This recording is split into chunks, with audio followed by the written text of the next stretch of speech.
Welcome to episode 2 of the Stories That Sell podcast. And today I have the owner of Firefly Agency, Ben Griffioen. It took me like a million times to get his last name properly pronounced, but we've got it. Ben Griffioen, thank you so much for being on the podcast today, man. I appreciate you. Yeah, man. Pumped to be here. And you nailed the last name. That was like, it's like we've known each other for years or something, man. That was really, really good. Awesome. So I wanted to talk a little bit about your company, Firefly. We've worked with you for a while now. We've worked with some of your agents, and I want to learn a little bit more about you and how your business model came about in the insurance space. Obviously, I come from the insurance space too. I owned an agency. You work with a ton of agents in your system. For people who are hearing about Firefly for the first time, how do you explain what Firefly actually does for independent P&C agencies? And what would you say are some of the benefits to being a Firefly agent? Okay, those are good questions. To anybody in the P&C space, so I know there's people who view your podcast who aren't in insurance, so I'm going to gear it though as if I'm talking to my demographic, right? So hopefully most people understand. In short, we help experienced agents and producers start scratch agents or scratch agencies, right? So whether you're captive or you're a producer, when you're looking to go independent, Firefly can help agents make that jump. And the way that we do it is we help. Like, one of the hardest things about going independent is getting contracts with carriers. And Firefly has a tremendous process and a huge success rate of getting brand new agencies, not like super green agents, but as long as you know what you're doing, we have a really high success rate of getting agents the contracts with those carriers, even in the case of working from home or not having an office. And so one of the biggest benefits with Firefly is if you're let's say you're a producer and you're making the jump. One of the hardest things is you're essentially bootstrapping an agency. You might not have 50 grand or 70 grand to invest in yourself. So you're willing to invest in yourself, but you don't have a loan or a huge amount, right? You're just jumping out. So one of the hardest things about starting is what you do with your money. And so one of the benefits that we have is agents who typically need to have an office. That's one of the requirements many times just to get a contract. Let's say your office is $1,000 a month.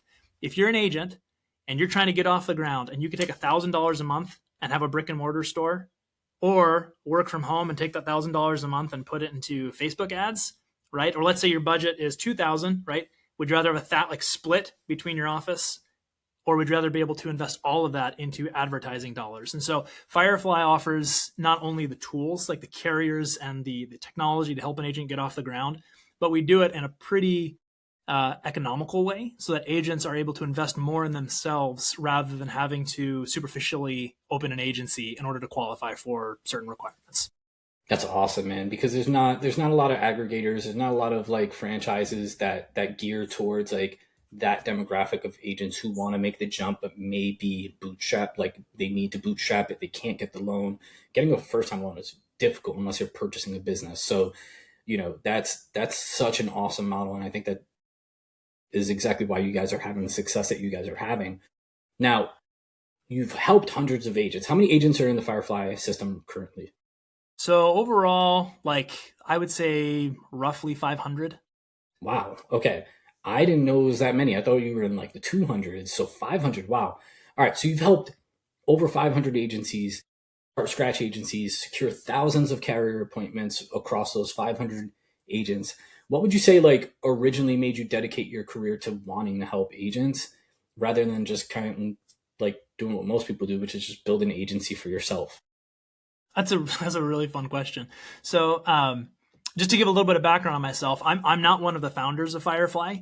Okay. So the company was founded in 2005, and there were 7 founders. One was my dad, and another one who was my brother. I was actually in high school at the time, back in 2005. So I was still working at McDonald's. But I'm kind of an odd duck. I always wanted to work in insurance. So my dad was a farmer's agent, and in 92, he won the Farmers National Agent of the Year. And so I had a really good mentor and a really good path that I could following Bill Griffioen. And in 2005, things just weren't going great with farmers overall. And I have 2 brothers, and all of us had expressed interest in working in insurance. And so my dad, being kind of a trailblazer of sorts, was saying, look, if I had to tell my sons which path to take, would I really feel good about sending them into Farmers? And Farmers is and was a great company. And they technically put food on our table for a year. So I'm not trying to throw shade at Farmers, but to say, what is the better avenue really? And so that's when he and these other guys founded Firefly. And so at the time, being in high school, I went to college, and I was still thinking, I'm going to be an insurance agent. I'm going to be an insurance agent. I'm not even sure I can say a long story short. I still have a little while to go here. But while I was in college, I had a great job, and I actually thought I might not do insurance after all. Like life changes, and I was helping people get out of debt, and it was actually a very fulfilling job. I loved it. It wasn't like debt consolidation or ruining people's credit. It was a ton of fun. Like, I loved it. And my dad, I went back for a Thanksgiving, and he offered me a position to say, look, you can be a commercial assistant. And I did not get paid particularly well, but to say, in this commercial assistant position, you'll be helping insurance agents review accord forms, submitting them to underwriters. It'll be a way to get your foot in the door.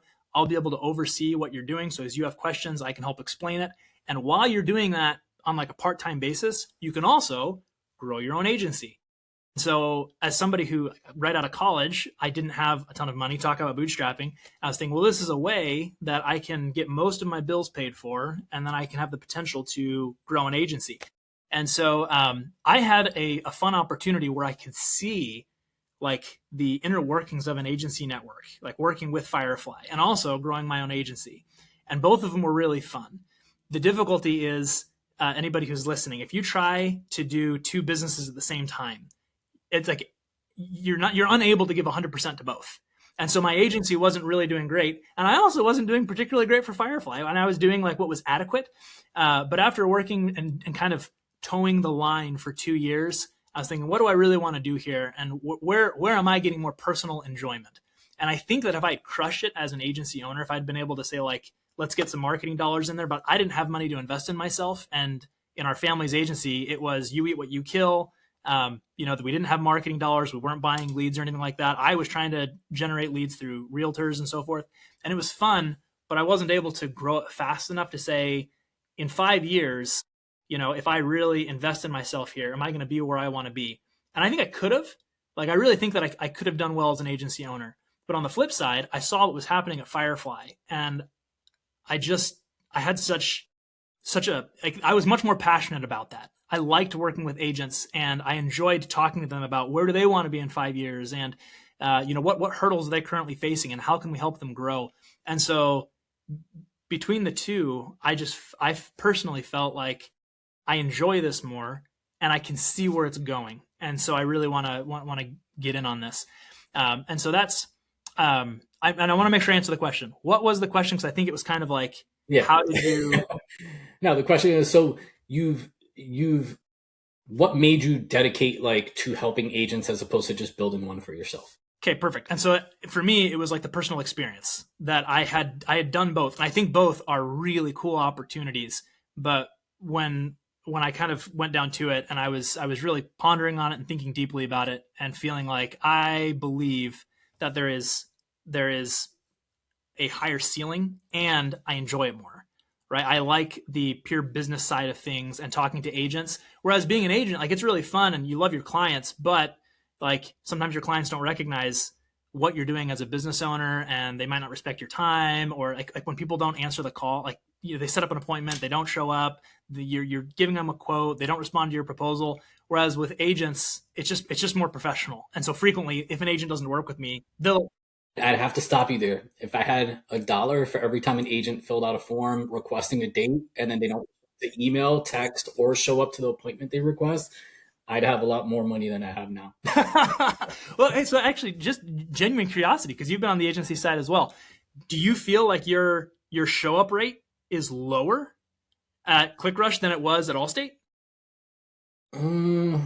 So I didn't own an Allstate agency. I actually owned a Brightway agency. Right, but you were a producer at Allstate, right? I was a producer at Allstate.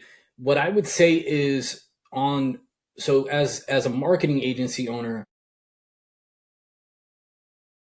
I think it all depends on processes too, right? So like we track our show rates really, really well. I have processes that we have in place. we have an 85% show rate on appointments that I set that show. That's pretty good, man. 85% is awesome. Yeah. My other producer on the team has like a 45%, like 35 to 45% show rate. No kidding. And it's because he doesn't always follow the process. And I hope he sees this episode. I'm going to send it to him so he can listening to me. Nice. We have dashboards that show all of it, right? So we track every appointment that we set, every appointment that shows, that no shows, that cancels.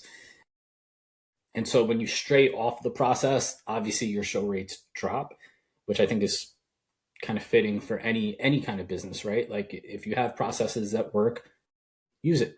I also have come from like when I worked at Allstate, I started as an appointment setter and I built an appointment setting team of 5 appointment setters. So like I know what needs to be done even as the market changes and people change and the way we communicate changes.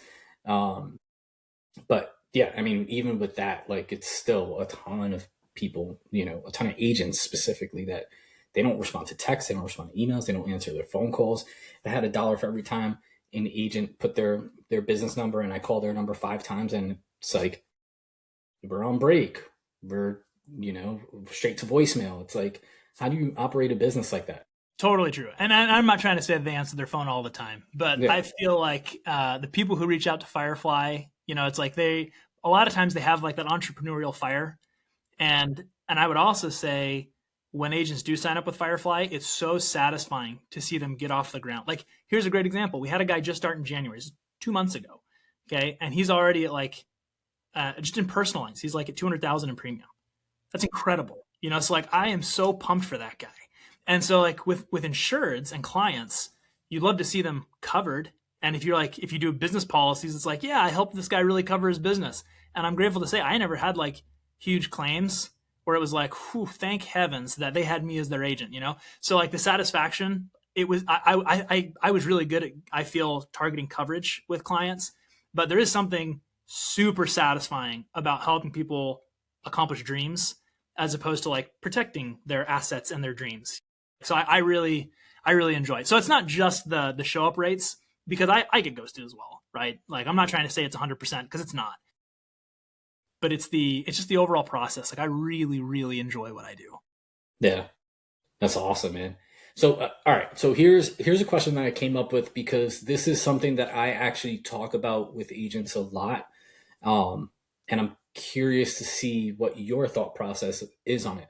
When you're talking to a new agent, because a lot of the agents that you work with are producers who come from, maybe they're a top producer in a prior agency. Now they're coming over to work with you and they're becoming an agent for the first time. They've never been a business owner. They don't understand like everything that comes with running an actual agency. What do you think is like that is the most misunderstood thing about building a successful agency for someone who is coming over as a top producer and becoming an agent for the first time? That's a really good question. And I would say like there in my experience, there isn't like one thing. So for example, if it's like track your expenses, you know, no taxes. A lot of people don't know about taxes. They don't have QuickBooks set up and they don't realize, you know, how to have like a profit and loss statement, right? Or a balance sheet or anything like that. You know, like there's basics like that. But I think it really depends on the agent. So here are a couple things that I see frequently, right? As opposed to saying, here's the number one thing. One thing is agents don't know how to value their own agencies. And what I mean by that is like they get caught up in revenue or, you know, or like if they're looking at buying another agency, they don't know like about EBITDA. They don't know about like a lot of agencies when they sell, people talk about, I'll get 2 or 3 times revenue. And I think a lot of it comes from the captive side, like Allstate, where they'll say contractually, we're going to pay you 1.25 over the next year. And so people think, okay, it's always based off of revenue. Well, on the independent side, there's so much that goes into it. And so when people are looking at their own agency, I've had conversations where agents will say, you know, I've made $50,000 of revenue this year. Therefore, I should be able to sell my agency if I want for $150,000, 3 times revenue. And it's like, well, how much did you spend on marketing? And they're like, well, I spent like 30 grand. Well, how much you spend on your employees? Another, 20 grand. It's like, well, you're a wash right now. you're at zero. Why would any self-respecting business person purchase an agency that is losing money? Like, your revenue isn't it. It's not about multiples on revenue. Another thing is just processes overall. Like, there are some agents who get too caught up on processes, and they'll use it as a crutch to not make phone calls or to create relationships. It's like, I gotta have my CRM running. I've got to have everything in place. And then on the flip side, you have agents who are like, you're not thinking this through at all. Like, you don't even know how to get an e-signature when you send a policy, right? So processes can be a real hindrance for certain agents. But another really big one is marketing. Marketing, I think, and I wouldn't say this is the thing that they're missing or like this is a huge change, but to me, I do think that lead generation is the number one indicator of success. And so I've spoken to agents who will write $70,000 to $100,000 a month as a producer, and then they'll start their own agency with Firefly or elsewhere, and they'll fall flat because turns out the agency they were working for was like had this well-oiled machine where they were getting referrals, or the agent was able to cross-sell books, or they were purchasing leads like crazy. And now when they go on their own, starting from scratch, and they have no idea what they're actually doing. So they're really good technicians, but they don't have anybody to quote. And so they can't get anybody across the finish line. And so I would say that lead generation might not be like the biggest surprise for agents. Everybody knows you have to generate leads, but it is the biggest indicator of success. That's something that, to me, that I always look at is say, how are you going to generate leads consistently, right? Not just friends and family, not just like you have a BNI group, like collectively, what are you going to do to make sure you're quoting, 30, 40, 50, 100 people a month? Yeah, and I agree with you 100% on that. I've seen so many agents fail, and for me, it's like almost a mindset thing that I see happen over and over and over. Where not every agency is a great agency, right? Like, I think we would agree, not every agency is great, not every agent is great, and you have producers sometimes who go over to these agencies, and they work there, and they are the top producer at that agency. And then they say, oh, yeah, I'm the top producer for the number one agency in my town. It might be a town of like 1,500 people. Like, congratulations. And then they think that they're ready to go open a business because they feel like the production that they're having at that small agency, because they don't know any better, makes them capable of becoming a business owner. And they don't take into account all the expenses and all the different sides of business that come with it, especially if they're like a producer only and they don't have service work.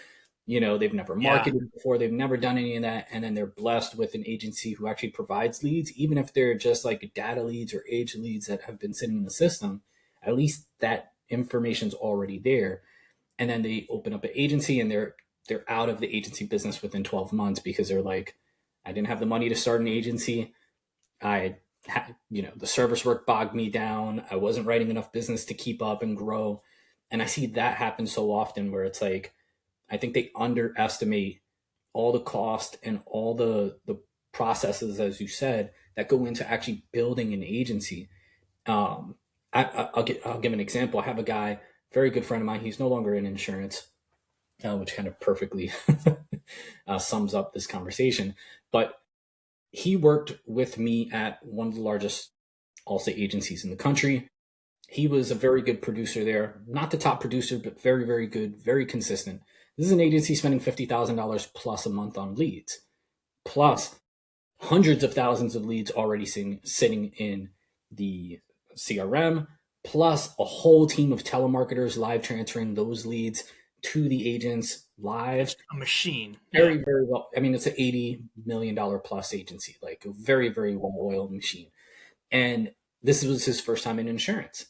And so he's like, well, I'm a top producer at the top agency in the system. One of the most consistent producers. And I had already left that agency and, opened my agency. And he reached out to me. He's like, hey, how much money are they making off of me? I feel like I'm producing so much money for them and they're underpaying me. I'm like, dude, if you understood how an agency works, when they get their cut, they're paying for your salary, which is $60K. They're paying for your commissions, which is crazy. You're probably making $8-9 grand a month in commissions on top of your salary. Plus, you're getting health insurance, you're getting 401k, you're getting all this stuff. Plus, they're paying for all your leads and a telemarketer to transfer you.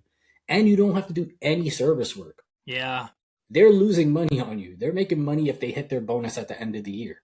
You know Yeah. what I mean? And that, like, that part of the business, because they've never been on that side, especially coming as a first time producer, that doesn't make sense to them.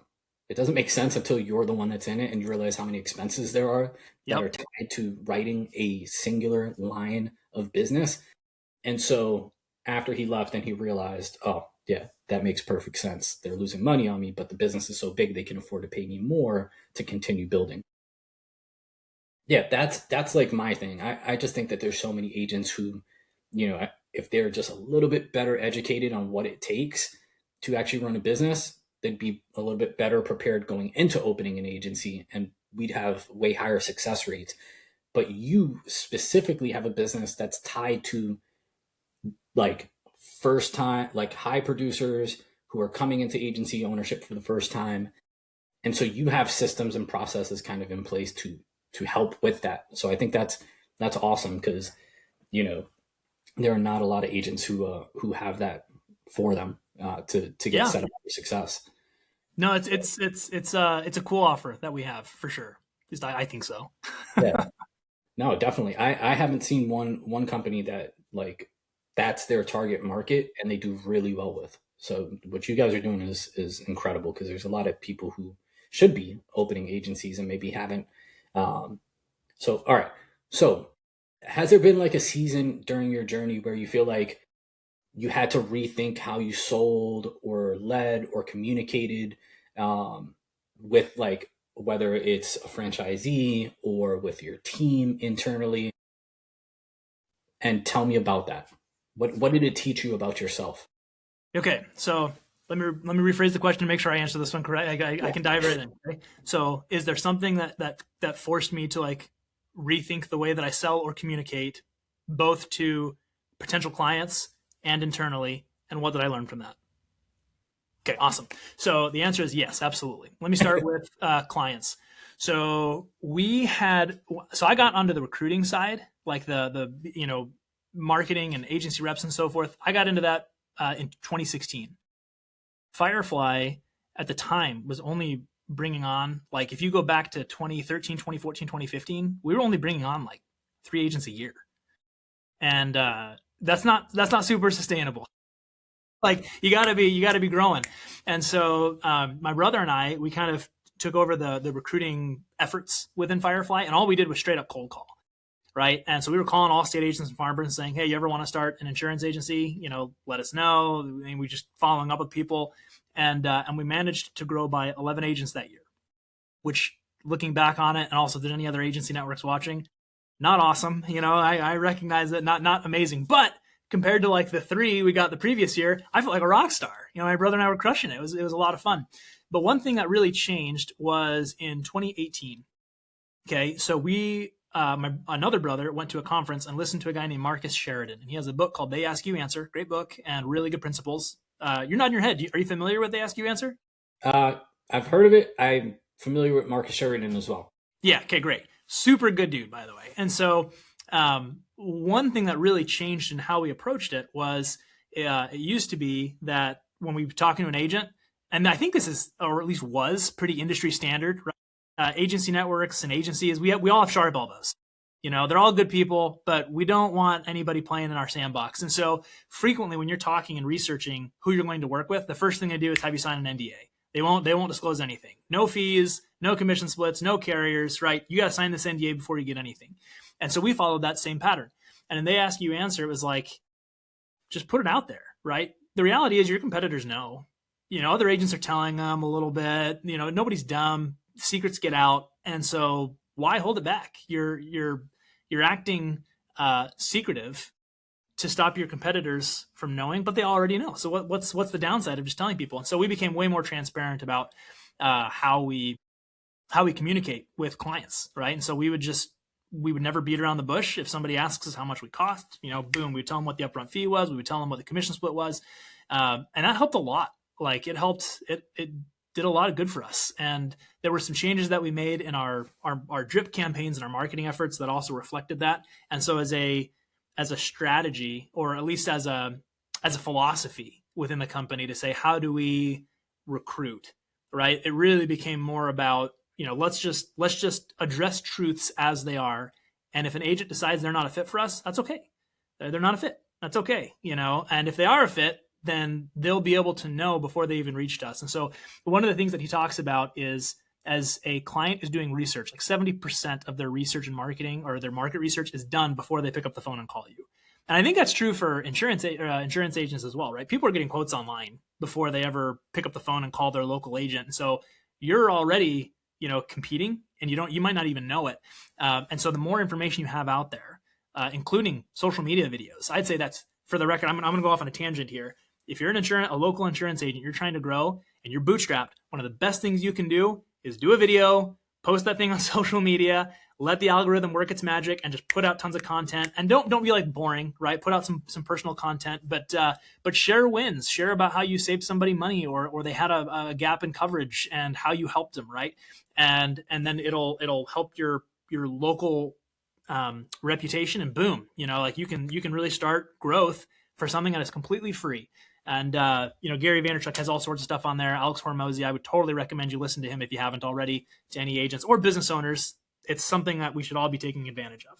But the point is the change in communication on transparency with our agents. And I would say not that we weren't transparent. It's just that we were really liberal with our transparency, right? If an agent asks us anything, we would answer it.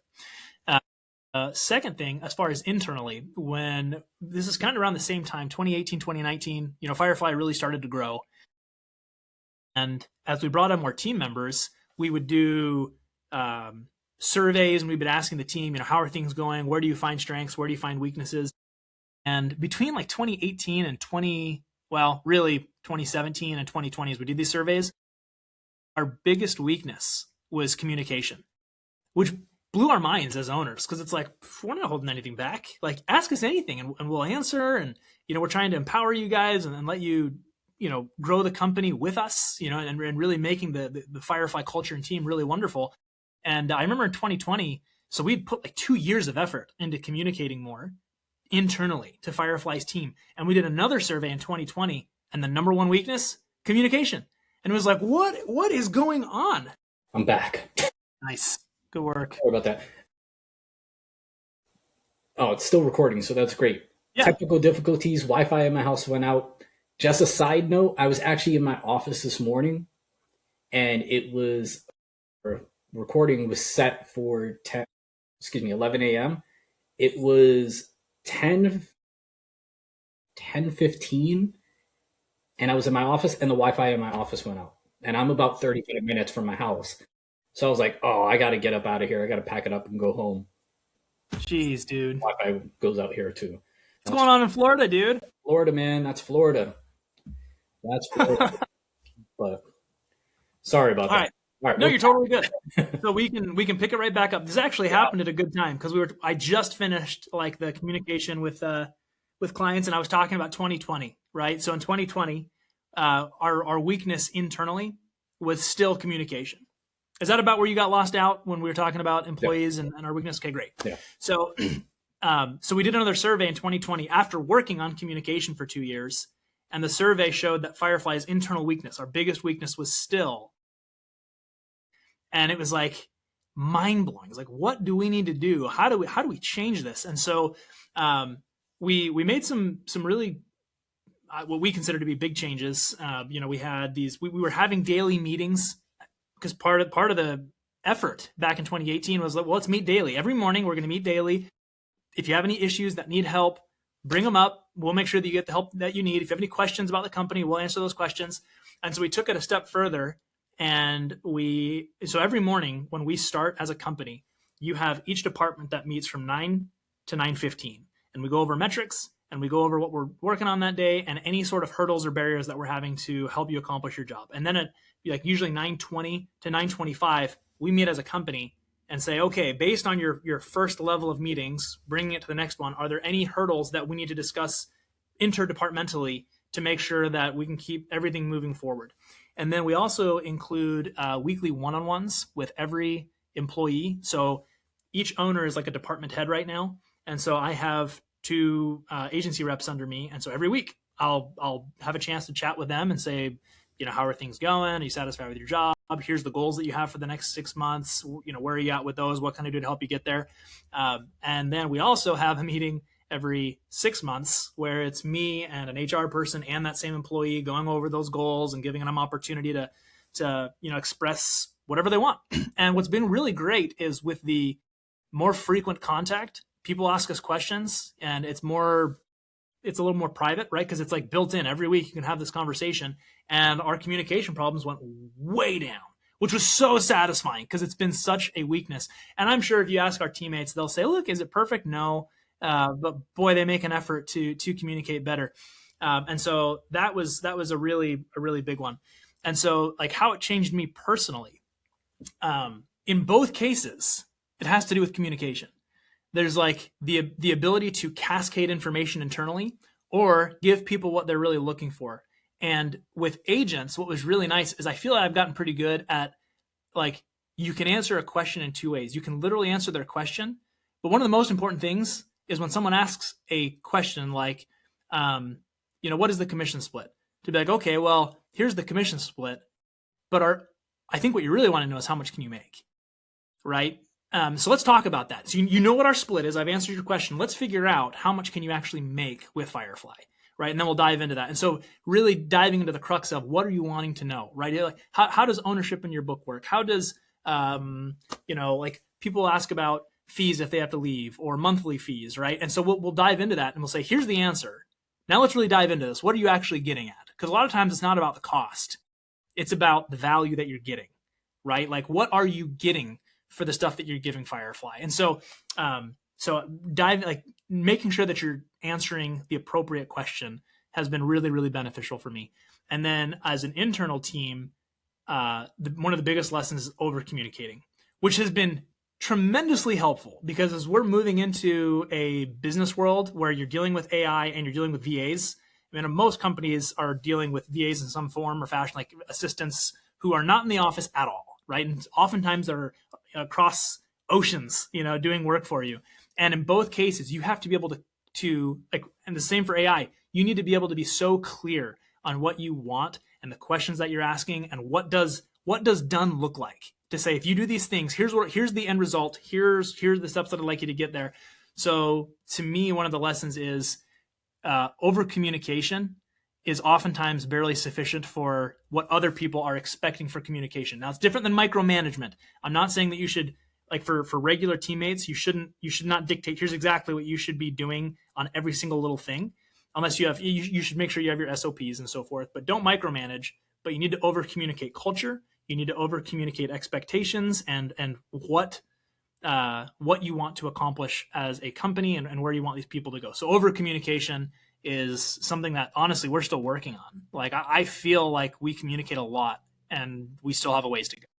Yeah, and that runs across all industries. That was a problem for us for a long time. And I was like, I just need to hire people to handle that communication portion because I only have so many hours in a day. Yeah. We just need to bring more people on who can have more communication. And I feel like we've gotten significantly better, but like you said, we still got a long ways to go. So I love that answer. I do want to change gears a little bit and start talking a little bit about the framework of business in the Firefly model, because doing research on Firefly, you guys talk a lot about like speed with direct appointments, with automated systems, your carrier infusion process. Talk to me about why speed is such like a game changer in an agent's first season of growth. That's a really good question. So there's two ways I could go with this. So the first one is just to answer your question literally. The reason it's so important is, let's say you're a producer or an agency owner. In any case, when you're starting a scratch agent, you have nothing. That is like the definition of scratch. You're starting a business from zero. And how do you make money as an agent? You sell policies. So if you have to wait 6 months for a carrier contract so you can access their system and write a policy, you're not getting paid for 6 months. And so with Firefly, the speed is really important because if you're focused on scratch agents, you got to make sure they can hit the ground running. And actually, I referenced that agent in January. One of the reasons that's such a wonderful success, that he's, at 200,000 in 2 months. First of all, absolute credit to the agent, right? The agent deserves the vast majority of that credit. But to me, it's also a huge testament to Firefly to say if he had worked with one of our competitors, he'd probably still be getting off the ground. And there's no way he'd be able to write 200,000. So it's the system that allowed him to do it. So the speed is important because of who we work with. Whereas there are people who work with, existing independent agents, and they don't need to worry so much because they're just piling the premium all in one place, and they can negotiate comp and stuff, and that's their value add. Well, for Firefly, it's helping you get off the ground quickly and growing your business. And so that's why it's so doggone important for us. Awesome. And so you guys also say that some carrier appointments you could get within 72 hours, some within 30 days, 40, operationally for you guys as Firefly, the company, what has to go right behind the scenes to actually make that speed happen? What are all the things that are making things go right that you can get those carrier appointments so quickly? Because that's that is an issue. It is. Yeah, it is an issue. And I'll say it's very detailed processes.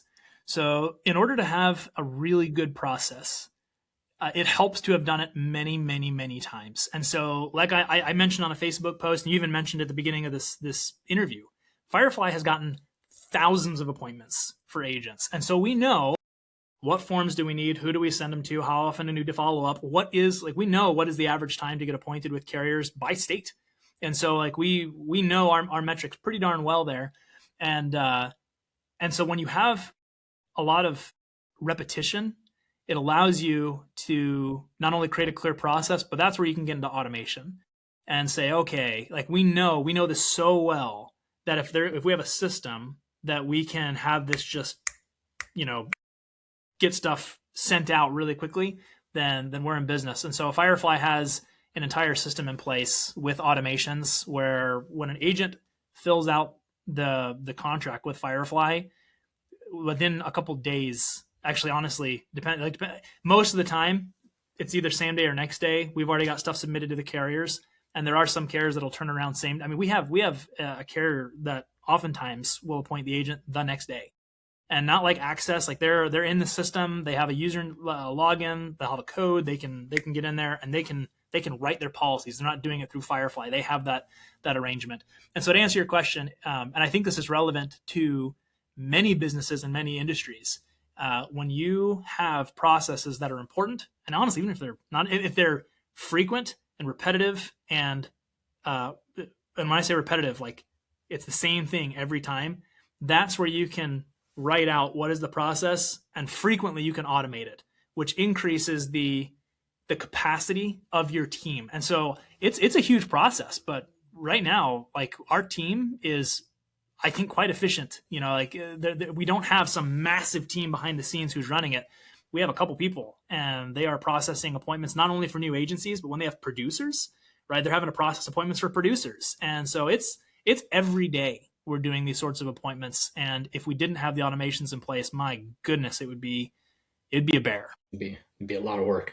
Yeah. So, all right. So my next question for you, and this is going to be for anyone who's looking at opening an agency, you guys are going to love this question, because this is something that is I feel like most people who go the independent route think about this, and a lot of companies struggle with how they answer this, and I know you're going to crush it.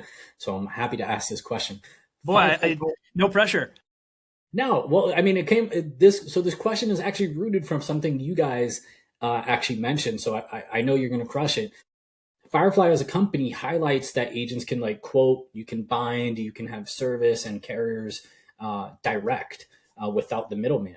And so what does that do for the client experience, the agent experience, and just the experience in general, not having that middleman there? Okay, yeah, this is a great question. And it's a huge difference. So, and I'll try to answer this in a way that not only agents get it, but anybody who's just interested in business in general. And then you'll get a little peek behind the curtains on insurance.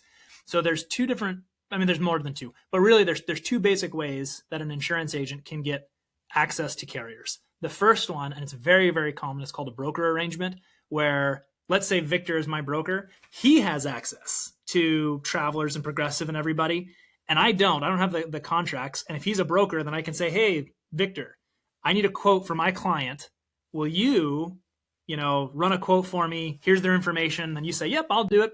And then usually 24 to 48 hours later, sometimes 72 hours, you finally get the quote back to me, and then I'll give it to the client. And then if they say, yes, I would like to take this Travelers policy, I have to go back to Victor and say, okay, would you bind this, please? That's a basic broker arrangement. Okay, it's not fast. It's usually quite inexpensive, right? Because Victor will make the money off of usually a pretty solid commission split as opposed to me paying him a fee. So it's inexpensive. So a lot of agents can get started that way, or it's enticing to get started that way, but it's extremely slow. And long term, it's actually super expensive because you're getting a very small split of the business. And to be frank, like generally, even captive agents, farmers, they've got like Craft Lake, they have a broker in-house. So they have access to all the companies that we do, but it's through a broker. I think Allstate, at least they have access to at least a few companies. I know American Family. Anyway, a lot of captive agents even have access through these broker arrangements, and they are slow and cumbersome, and they're not great for the agent because they can imagine a client is like a fish on the line. Okay. Well, with the fish on line, you want to get that bad boy in the boat as fast as possible. And with a broker arrangement, it's like 3 to 6 days where you're trying to keep the tension on that line and make sure they don't break off and go somewhere else. So you'll lose them all the time. Whereas with a direct appointment, if someone calls in, you can be on your computer running the quote right there, or at least getting the information. Go right on the website, get the quote, run the reports, and you can bind it right then and there. And so it's a great experience for the client because they know my agent is like, I'm done. I don't have to worry about this. I don't have to worry about the quotes. I know that I'm taken care of. One of the most common relationships our agents have are with mortgage brokers. And the mortgage brokers need to get those policies and the evidences of insurance so that they can get to the closing. And so working with a Firefly agent is huge because they can call up an agent and say, hey, I need this taken care of in 2 hours, before the end of the day, so that I can get to this closing, and our agents can turn those around. And so not only are they competitive because we have so many carriers, but they're super fast because they do all the quoting and binding. They're not having to wait for me to see through all those binding experiences. So yeah, it's a great experience for the client. It makes the agent way more valuable, and it allows for relationships to really build because people know Ben's my guy, right? Or Victor is my guy. I don't have to worry. Like I go to him for all my answers, and yeah, it allows for relationship building and referrals. It's a strong relationship in insurance. Awesome. Yeah, that's super important. I mean, I've used broker relationships for quotes one time, and I was like, I'll never do this again, ever. It was terrible. I mean, having to rely on someone else to do your business for you, hoping they get it done, hoping they don't forget about it. Now you're having to follow up with 2 different people. It's not just one. You're not just following up with the client to keep them engaged and keep them interested, right? Especially because we live in this technological world where intent does not stay for a very long time. Right. Intent is very high for a very short amount of period, and then it's a follow-up game after that. And the more you follow up, sometimes it feels like the more you push people away. And so there is that balance that you have to have. So having direct appointments, and also like as an agent, and I see this happen so many times with agents, like they get someone on the phone, they take all the information down, they have a phone call, and then they say, all right, cool, I'll call you back with that quote. Guys, if you're in 2026 and you're talking to a client on the phone, getting them back on the phone is going to be very, very difficult. Learn how to quote while you talk. Close them on the call while they're on the phone with you. Intent is never going to be higher than it is the first time you talk to them when they're already looking. So get used to that first call closing. Learn how to quote while you talk. Listen. Ask questions that make your consumer, the lead, make them talk more so that you can listen while typing and get quotes done in one shot. Because I see happen too many times where agents are like, yeah, I'm getting quotes, but like we can't close them. We can't get a hold of people. And then they start blaming phones. They blame texting. They blame email.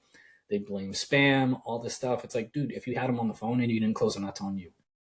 You have to make the effort, So sorry to split off there for a second, but that drives me No, crazy when I talk to yeah. agents. And they're like, yeah, I'm getting quotes, but I'm not closing anything. It's like, why aren't you closing? I'm not, we can't get them back on the phone. It's like, did you have them on the phone? Yes. So what was the issue? Oh, well, we had to call them back with a quote. Why couldn't you just do the quote on the phone? There's more than enough platforms out there where you can quote multiple carriers at once. You can go in. As you learn more and more carriers, you should already have a very, very good idea of who is like the target demographic. You should be able to read your lead form and say, this person, multiple car, multiple vehicles in this zip code or this city, they do really well. Their house, I've already looked at it on Google Maps, hip roof, brick. Like, you should be able to say, these are the two carriers that are going to do really well with this home and this type of client, and go to those carriers to quote first. We don't have that. People just rely too much on technology. They take too long for doing quotes. So back to the original, speed. Speed is everything. So that goes for the agents as well, not just for the franchise. So, all right. So Firefly, and correct me if I'm wrong, but you guys offer a 90% split on new business and renewals with no production tiers. Is that accurate? That is, yeah. Okay. So how do you think about building an offer that's attractive enough to bring in great agents, but is sustainable enough to support them long term? Because most franchises usually don't offer that good of a split on both new business and renewals. It's usually like an 80-20 split or even a 70-30. And in some companies, not going to name them Brightway, they have done like 50-50 splits. And so it's on the back end, they take even more. And so it's very difficult for an agent to grow. But as a franchise doing 90-10, where you're taking 10 and you're giving all this support and structure, how do you stay sustainable long term in supporting them? That's a really good question. So in fairness, and this is also part of the answer. So like some of them that go down to like 50-50, like there's the Gooseheads, the Brightways. A lot of times they offer, in theory, service help. I've heard the service isn't wonderful, but the point is a lot of the service effort, the payroll should go to the franchisor, the big company, right? They should be offloading a lot of that. Yeah, that's the idea behind the 50%. So with Firefly, our change was, because we used to be an 80-20 company, and we had no upfront fee. This is like back in 2018. What we and to your point, we didn't have production requirements either. And so think about who wants to join very low fees, no production requirements. Okay. And this is any business. This should be hitting something, right? If you're no fees or very, very, very low fees, no upfront fees at all, 80-20 split, no production requirements. A lot of the agents were hobby agents. And what I mean by hobby agent is like a tax preparer who wanted to get into insurance, or a life insurance agent who was just getting into P&C, or a real estate agent who wanted to do P&C. And so that's not really what we wanted. And so we were spinning our own tires trying to get these agents off the ground, losing money in many cases because we had the personnel and those automations running, and we were burning social capital because we were getting them appointed with carriers, and then those agents ended up not doing anything. And so we made a pretty big change to say, let's just be super aggressive. And we do have a production requirement with Firefly. It's super manageable. It's $100,000 in premium every year for the first 5 years. So once you have 500,000, you're done with production requirements. And for the record, by the time this recording comes out, like for anybody watching this on YouTube, we're considering other offers. So may not be 90-10 anymore, right? Like we might have other offers that have lower splits depending on where you're at. We might do commercial specific stuff. So you have to chat with us to see where we're at then. But right now it is a 90-10 split for everybody. And so, and we did it. So we introduced an upfront fee, and we introduced the production requirement. And overnight we had agents who were much, much higher quality, right? Like this guy in January. And we had somebody sign up with us who, this was like 3 months after rolling out that offer, and he was writing like $100,000 of premium every month. And it's a solo shop guy, really sharp dude. And we've had a number of agents now who are growing by, between 60 and 100,000 a month. We had a guy start last May. He in February grew by 335,000. It's insane, right? and it's a 2-person outfit, and they're not even spending hardly any money on marketing. That is an insane amount of growth. Yeah. Not typical. So like if you're thinking about starting with Firefly, don't expect to write 300,000 every month. You can do it. Like we've seen that it can be done, but it's not typical. But those are the type of agents that we've been able to attract. And so when you're a scratch outfit and you have an offer that's really worth playing, it's allowed us essentially when we made the switch, we knew, okay, well, one of two things has to happen. Either we have to recruit double the number of agents, or we have to recruit the same number of agents and they have to write twice as much premium because they're going to be a higher quality agent. And I wouldn't say that we've doubled the number of agents that we've recruited, but we're recruiting more agents and they are writing more. And so the other thing that I would say is really helpful is we already had a really nice base. Like we're a larger company. And so it's not like we were starting Firefly at a 90-10 split, because those are thin margins, right? We are not a heavy margin company. But given our size where we're at, it works for us, and we've been able to make it work. And Firefly is very intentional about what we do with our cash flow. We are not huge spenders, right? We spend money where we think we can make money back. We're not the kind of company that uses funds to buy company cars, and I'm out here driving a Tesla with company funds, right? Like we're really intentional about what we do with the money. And so we have good projections on where we're at. And I would say that Firefly is very healthy financially. And it's a combination of knowing what our business model is, and then making that model work for the agent, which in turn works for us. Awesome. And you guys encourage agents like not to be overly reliant on like a single carrier. And you do prefer agents to quote broadly across like all the carriers that you guys get them contracts with. How do you think like agency owners should think about balance and like optionality and protecting themselves in a changing market? Because the whole point of going independent is to have all those carriers, right? So obviously you want them to quote broadly, and you want to keep carriers happy.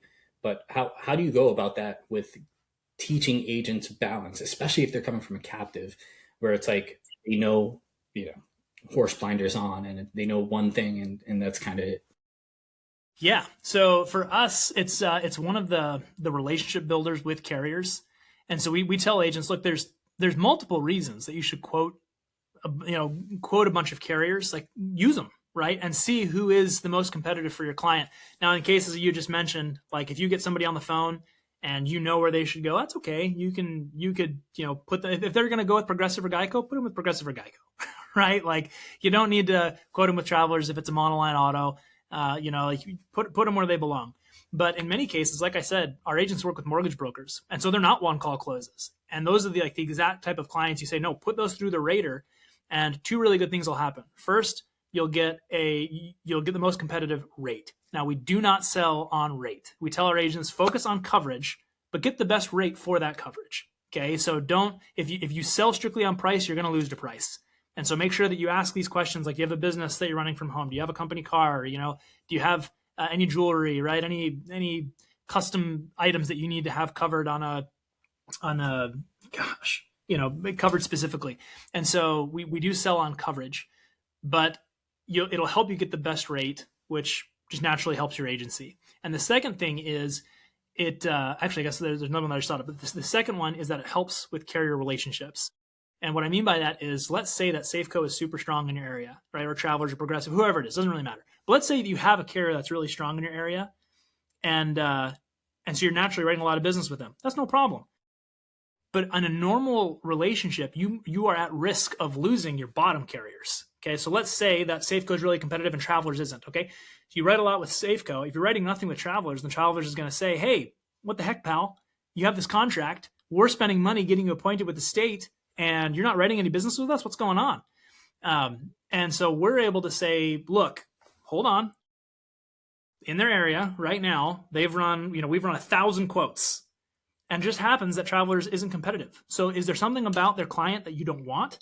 Or are you guys not rate adequate? Because insurance is cyclical. And so when Travelers is competitive, you guys are going to make a ton of money with us. But don't terminate the agents, because we can prove to you that you're getting the at-bats.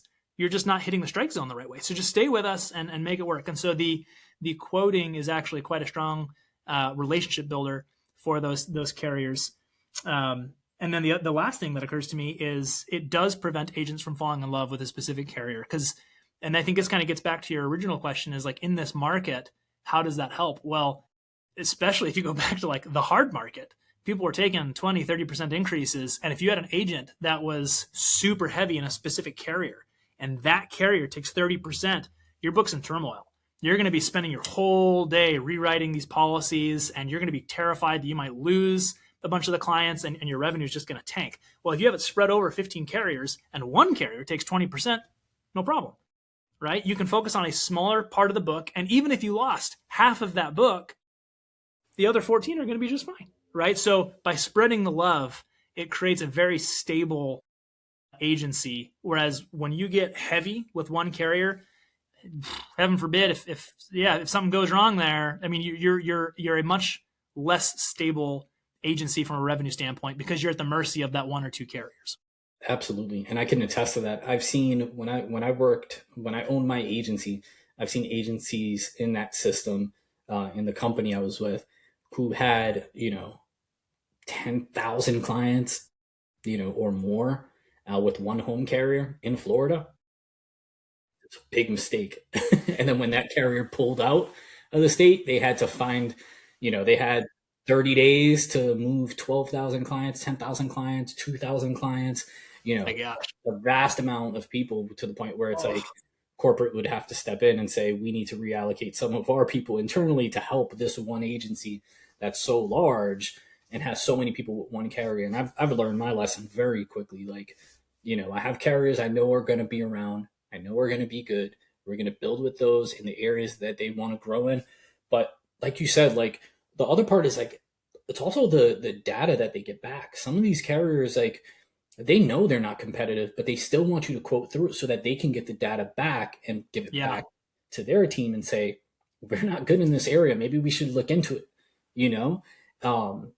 I would have carrier reps come to my office every single month, and they're like, we're not seeing a ton of quotes from you. And I'm like, you guys aren't really like super competitive at all. Like, I'm talking about not even in the ballpark, Yeah. Thousands off. Yeah. Like Infinity, I'll name Infinity in first, right? Like, Infinity Insurance, never competitive, never. Also not my target demographic, but we had access to them. And it wasn't until the rep came in and we had a really, really, really good conversation. They're like, we know we're not competitive. We know it, but we still want you to quote so that we can have the data that you're putting into quotes, so we can see how far off we are.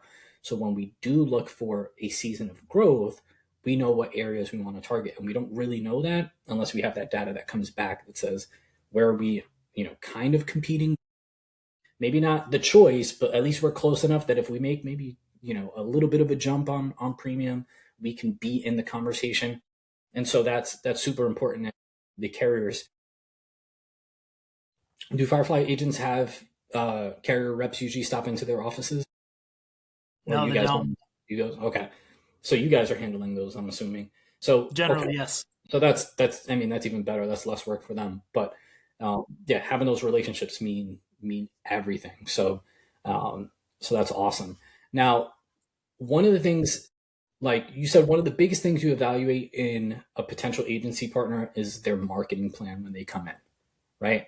And I think that's super important, especially for a scratch agency who's never, likely never owned a business before, to hear what their plan is when they come in. And I can imagine most of them probably aren't super professional, and very straightforward. So what does a strong marketing plan look like to you? And what are some of the red flags that you can tell off the bat, like, this agent is not going to be, they're not ready yet? Yeah, great questions. It's funny about this, and I'm going to answer the question. But if any agents who are looking at working with Firefly, if they've made it this far, this is going to be huge, because we intentionally tell agents, we'll send them an application, and in the application we'll ask, what is your marketing plan? How many quotes are you running each month? What's your premium? And agents will ask, well, what kind of answer are you looking for? And we'll say, we can't tell you, because if we do, we're going to taint the results, right? So you just need to put the correct answers in there, or put your true answers in there, and we'll let you know what we're looking for after. So if anybody's made it an hour in and you're looking at working with Firefly, Victor's hooking you up with a really good piece of information here. So we look for a marketing plan that is reliable, right? That it can generate consistent leads. So I would honestly say the perfect marketing plan is somebody who works with 20 mortgage brokers, right? 20 mortgage brokers, and they're writing, $75,000, $100,000 a month. And the reason is there are producers who have those relationships, and because of their agency, the agency will pay them handsomely because the producer is doing all the work, right? They've got the relationship, they're writing the business, and so the agency is saying, hey, this doesn't cost me anything. I'm not paying for leads. I'll pay this guy 80, 90, sometimes 100% on the new business, and then we'll do a 50-50 split on the renewals, and the producer frequently will be doing the service. That is like the perfect scenario for Firefly, because they're able to come in and say, I have the relationships. I get 50 to 60 quotes a month. I'm writing $70,000 to $100,000. I'm doing the service. Slam dunk. That is an absolute slam dunk for us. Where we start to see red flags are friends and family. I have a lot of friends and family. I'm connected. I talk to everybody. Those are the types of marketing plans where you think this is not dependable at all. Like you don't have a marketing plan, right? You have some relationships but these aren't the type of relationships that are going to turn around and send you leads. These are the type of people who might post on Facebook one time and say, hey, my brother's starting an agency, give him a look, and that's it. And we give agents 2 opportunities. So we ask, what's your marketing plan? And then we ask, once you start with Firefly, are you going to add anything to your marketing plan? And so the relationships, like friends and family, is arguably the worst. Another red flag, honestly, is purchasing leads. So purchasing leads is, it's not that it's a red flag, but we want to see what else are you doing, because just to be super clear to anybody listening, even on the independent side, if you're purchasing leads from EverQuote, Quote Wizard, your closing rate's still going to be 5 to 10%. It's almost the exact same as it is on the captive side. It is not good. And so if you are going independent thinking you'll close purchase leads where you're it's like sharks biting at it, you're in trouble, right? Like you're not going to jump to 25%. So you got to generate your own leads, because purchase leads, it can be something to fill time.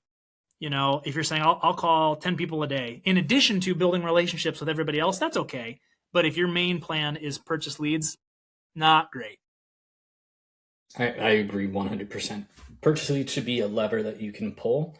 But if you're trying to start an agency scratch and that's your main source for generating opportunities, you're going to blow through whatever cash you have very quickly. In a hurry. And you're not going to make it. There's a very high chance you won't make it back. Yeah. And people who go independent from a captive, they always think that they're going to have a much higher closing rate. It's like, it does not work that way. It really doesn't. And it's because it's not, it is price is like the biggest driver, but also that people a lot of times don't respond, like they'll give it their runaround because they want to hear from everybody. It's hard, right? Yeah. Really difficult. That's a perfect segue into the next question I have, though. So you work with agents who have came from captive environments, and you also work with a lot of agents who are starting scratch and maybe first time owning an agency. Which group would you say adapts faster to being an independent agent? So are you saying independent producer or captive agency owner? Correct. I would probably say independent producer. Wow. Yeah. I did not expect that answer. Yeah. So and it's because a lot of times they've already worked with comparative raters. They know they're getting e-signatures. So there are some, oh gosh, I think State Farm for years, they actually didn't even, and this, I might be mistaken. I was never with State Farm. So let me start with that caveat. But I think we've had a number of applications where State Farm agents didn't need to get signed applications unless they declined certain coverages. So they would only have to get signatures if coverage was denied, right? To protect their behinds. But like you didn't have to get signed ups for everything. Well, when you go independent, what's that? Uninsured motorist coverage was the only thing they needed signatures on. I worked for State Farm. Okay, great. So you can corroborate, right? So you didn't have to get signed ups for everything, right? Yeah, just you. Okay, so now imagine going from that, and now you have to get signed applications for everything. Like it's not that big of a deal for most agents, but when you're coming from nothing and now you're having to get 30 signatures every month or 50 signatures, it's like you feel like you're spinning your tires. And so it's also, it's harder to get a quote, much harder to get a quote on the independent side than it is on the captive. Captive, you have pre-filled data. It's one product, like Allstate. I think you can get a quote in like 60 seconds with Allstate. On the independent side, if you're using EasyLinks, you're probably looking at 15 minutes if you're really fast. Yeah. And so now the good news is, it might not even be accurate until you go directly into the carrier. That's right, because you can't run MVR reports or Glue reports in EasyLinks, and so it takes longer. Whereas independent producers almost always know that, and so when they join, it's actually it's much less of a mindset switch and much more of a capability. They have to learn more, like they have to learn about being a business owner. Whereas with captive, when you go from captive to going independent, it's a big change, and it's worth it for most agents, but especially like. I would say as there are older agents, I've seen them struggle because the tech side as well, like they're used to just saying, here's my system, right? I have e-agent and that's it. Well, now you have to go and learn all the carrier systems, and you have EasyLinks, and you might have an email system outside of EasyLinks like Constant Contact. What if you have an additional marketing system like High Level or Zoom outside of EasyLinks? Like there's a lot of freedom on independence, but sometimes that freedom, if you've been 20 years, 30 years on the captive side, and you're looking to make that change, it can be a rude awakening. And if agents persevere, they can absolutely learn it and they can crush it. But you got to get through those first 6 months because it's a whirlwind. I mean, it's eating an elephant. And I would also hasten to add, it seems like the sweet spot for captive agents is like 4 years. There's something about it. When an agent is in it for 4 years, I don't know if it's the enhanced comp that's going off or they know how to run a business and they kind of see that the grass might be greener. Those agents make the transition all day, and those are pretty easy. It's the really tenured agents after 30 years where it's like it's learning a lot of new tricks, so those can be a little difficult. And I love how all your answers are perfectly segueing into the next questions that I have. You talked about how agents are some are willing to make that change, some it's very difficult for, and others tend to kind of just try to still do what they've always done and they don't adapt. What are some of the mindset shifts that you think an agent needs to make if they want to stop surviving and start scaling their agencies? Ooh, that's a really good question. And I already have like a bunch of answers. I'm trying to think of which direction I want to go here. So how does an agent need to change their mindset to stop surviving and to thrive instead? Right? Okay. So the question is this. I want to reiterate the question. What mindset change do agents need to make to stop surviving and instead thrive? Start scaling. Yeah, start scaling. Yep. Well, that's a really good question. Okay, so I'm going to assume this is an agent. Let's say they're at $1 million in premium. They're struggling to make the next step, right? So I'm not talking about a scratch agent to say, because they are in survival mode. They want to see if things work.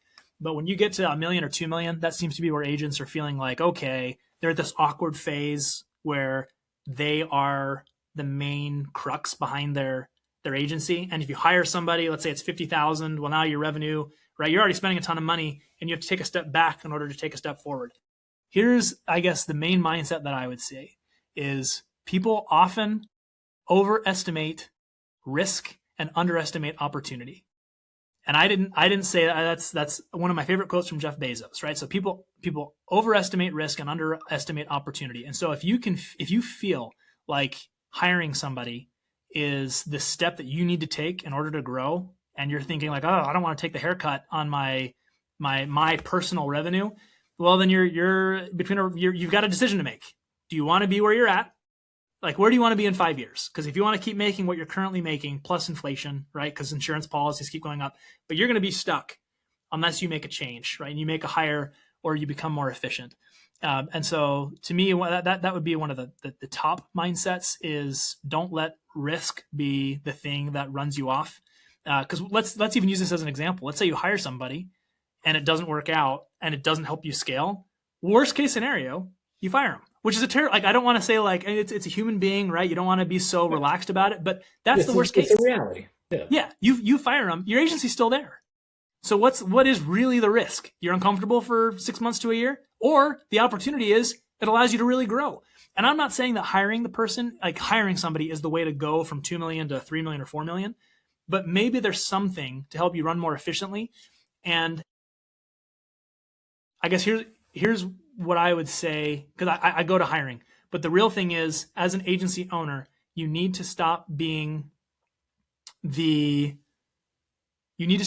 driver in your agency, right? You need to become the owner.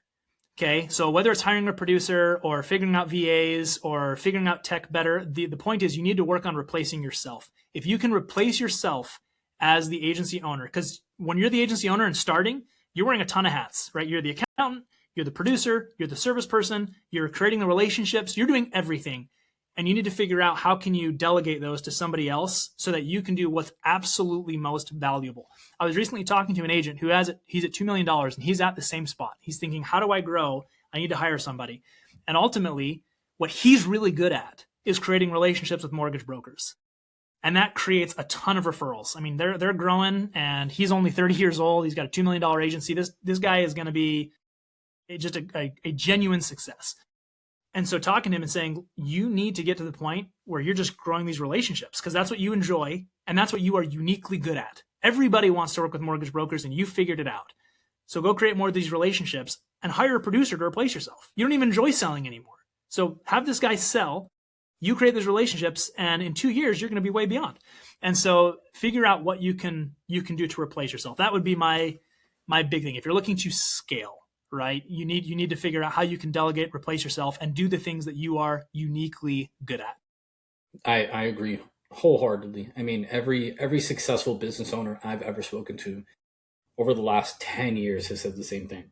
You want to remove yourself from things that you either least enjoy or are least best at. Like, your weakness is what you should be hiring for. And even if they do it at, even things that you're good at, if you don't enjoy it, if you could hire someone who could do it at an 80% success rate of which you do it, they're going to be more, they're going to have a higher success rate and do more for your business than you can, purely because of the amount of availability and time you can allocate when you're wearing so many hats. 80% of what you do over 8 hours a day is better than 100% of you 1 hour a day.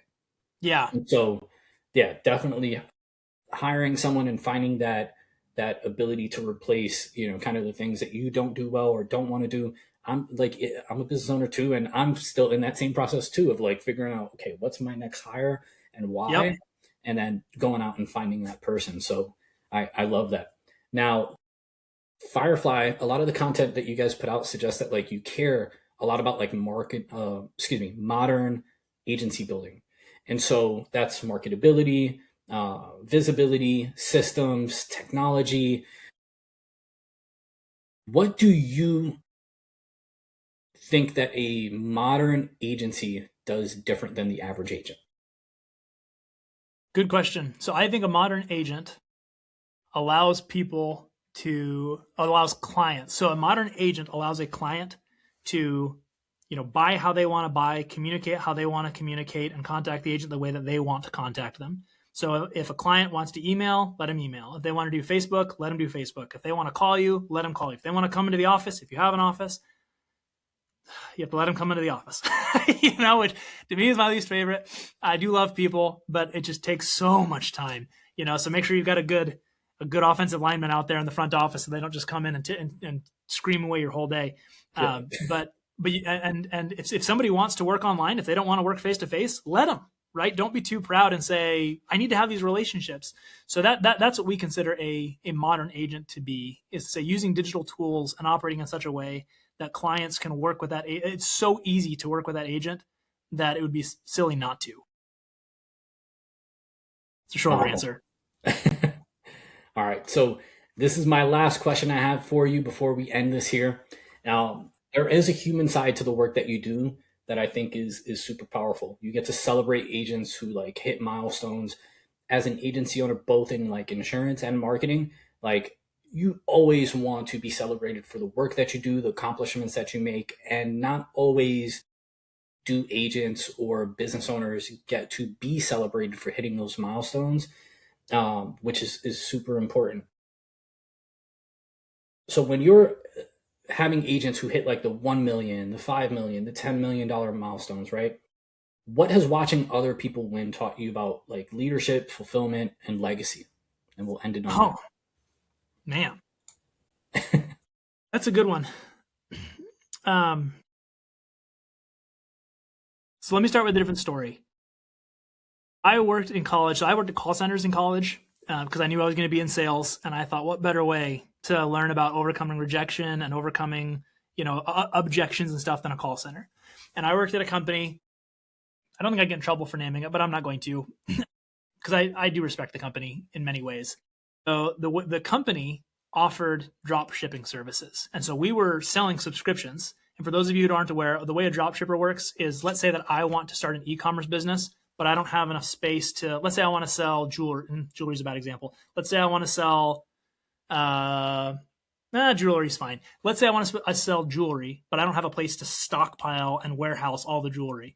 Well, dropshipper warehouses it on your behalf, has connections in place so that when you sell something on Shopify or on your website, wherever, that it will automatically ping their warehouse and ship it out, right? So it's like this kind of almost like an Amazon that you can subscribe to, and then you can post stuff on your website. It looks like you have the merchandise, but it's actually somewhere else. In theory, really, really cool business. And that we're allowing people to start their own e-commerce businesses for a pretty affordable rate. And it was fun because I got to work with like stay-at-home moms and people where I felt really good to say, yeah, we can help you start this business. And the subscriptions weren't super expensive, so I don't feel a huge amount of like I can still sleep pretty well at night. But I loved it. I loved my job so much that I accidentally recruited 2 friends to come work with me because I would just talk about how fun my job was. Well, I don't know why I did it, but I had a legal pad next to my desk or on my desk. And every time I'd make a sale, I'd write down the account, right? And say, all right, I made another sale. And after working there for a year, just for fun, I thought, hey, it turns out in the system, I can see how many sales they've made. And so I pulled out this legal pad. I looked at the first account that I ever sold. This was like a year ago, right? A year prior to me looking at it. $0 in sales. 0. It was like, oh, I'm so sorry, Sherry, whatever her name was, that made me really sad. And then I looked at the next account, 0. And the next account, no sales. And I went through, and it was almost like this montage in a movie where it's like just going through, and I was like frantically, come on, somebody, please tell me somebody had success. And nobody did. Nobody, not one.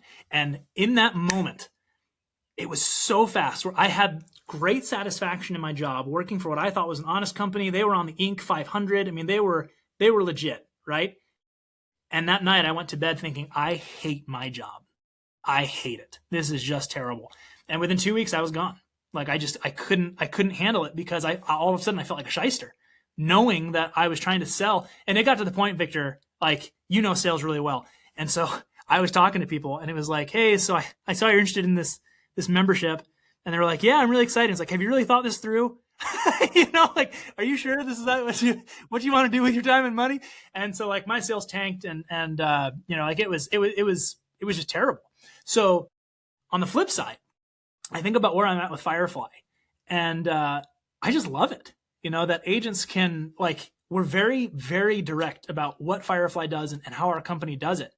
And when you see agents succeed, it is very fulfilling because not only do you get to see them achieve your dream, but I know that what I'm doing is I'm helping them to be in a better place than they were yesterday. And so it's the exact opposite of where I was in that job in college, where now I feel like, no, I can have these conversations. I love it. I feel really good about selling to agents and seeing and asking them, where do you want to be in 5 years? And let's talk really directly. Do I think I can help you get there? What are your biggest barriers? What are your hurdles? And when they take the jump, it's so good. Like I'm confident. I'm so confident that Firefly can deliver on our promises.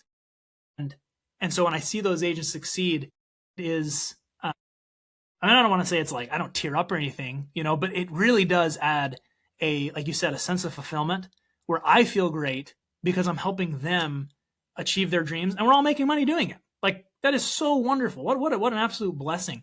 And so as far as like mentorship or anything like that, I don't want to take credit there. Our agents are awesome. We won't work with agents unless they're legit. We vet them. And so absolute credit goes to the agent as well. I'm not trying to say that without Firefly, they wouldn't make it. No, they could probably make it with other companies. I'm sure grateful they chose Firefly and I hope they are too. And so it feels really great that as agents succeed. Actually, here's one more story. I had an agent yesterday send an email to me and my brother. There was a bit of a miscommunication about a carrier that he would get. We worked through it, and he was saying the way that you guys handled that, you could have just said, there was a miscommunication, pound sand, and I would have been fine. But you guys went the extra mile, and things are good. And I just want to say I feel so blessed to be at Firefly. And that sort of email is like, gosh, dang, that is awesome. I'm going to be able to sleep like a baby tonight, knowing that Firefly runs the way that it should, and we tell agents exactly what we're going to be able to deliver. And as long as agents can do what they say that they're going to do, more often than not, they succeed. And so it is really fun. And when I think I started at the beginning and I said, I just love what I do. And that's a huge part of it, is because I can do it with an authenticity. And that brings a lot of satisfaction to any job. Is I'm not just doing it for a paycheck. I'm doing it because I really enjoy it. I love talking. I love seeing agents succeed. And I love that Firefly can help them get there.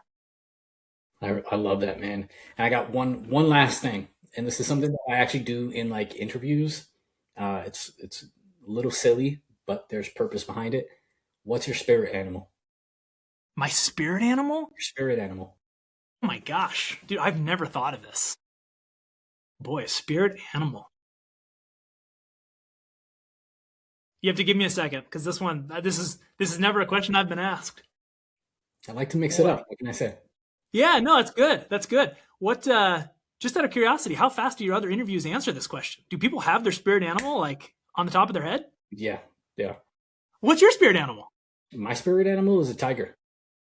That's a cool spirit animal. Spirit animal. A tiger. Boy, I'm like embarrassed I don't have one then.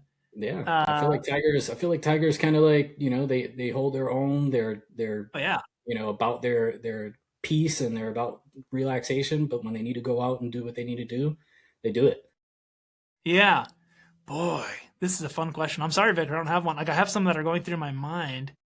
What would I be? A gorilla, right? They travel in. All right. Not that I'm strong. Dude, I know this is weird. Off the top of my head, not having thought about this for more than a minute and feeling kind of self-conscious, I guess I'd probably say a gorilla. I'd like to think that, and a big reason is because gorillas travel in packs, right? They travel in families.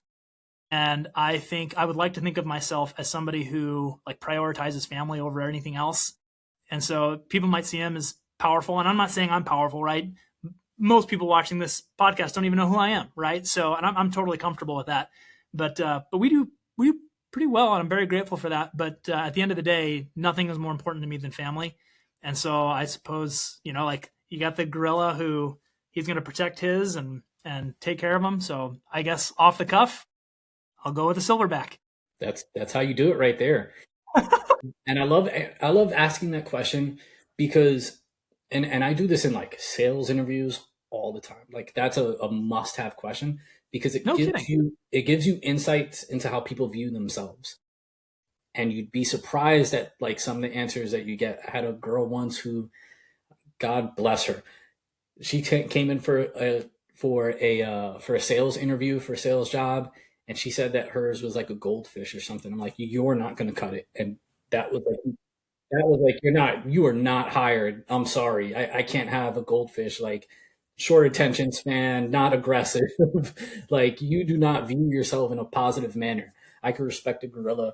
Goldfish, maybe customer service, probably not even that. But so it's honestly, when you're interviewing people, that's a great question to ask because it does give really good deep insights into how people. It's a fun way of getting people to give you insights into themselves.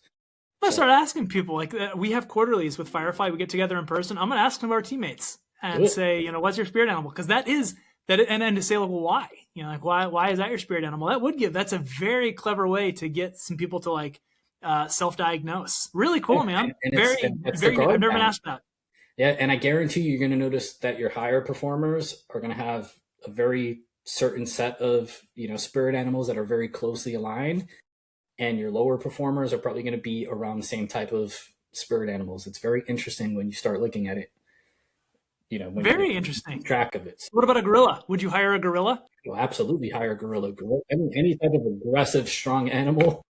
Anyone who views themselves as like, and for you, I think that's the way you explained it also, of just like being family oriented, being in a pack. I mean, at the end of the day, the agents who work in Firefly are also family to you. You know what I mean? You're Yeah. there to help them and protect them, and to help them be the best versions of themselves. So I love that answer. I'm just glad you didn't say goldfish or Oh, me too. That'd have been unicorn embarrassing. or something like that. So well, Ben, man, I appreciate you hopping on today. This is a great podcast episode, and I can't wait to have this out. Before we end this here, just drop some of your socials and how people can contact you if they are looking to connect with you on a call, follow you on social, maybe talk about Firefly. Drop your socials and your contact Yeah. info. So I'm on Facebook personally. We also run an insurance group called Insurance Boost, which is focused on starting and scaling PNC agencies. I'm also on LinkedIn. And one of the easiest ways to get a hold of me is if you go to fireflyagency.com, there's a grow your agency tab. Click that, fill out the form. You actually don't speak to me directly, but if you drop the interview with Victor and say, hey, I'd really like to chat with Ben, I'll hop on a call with you. Awesome. Cool. Well, I appreciate you again, and we'll talk soon. Yeah, thanks so much for having me, Victor. This was a ton of fun, dude. Thank you. You're welcome.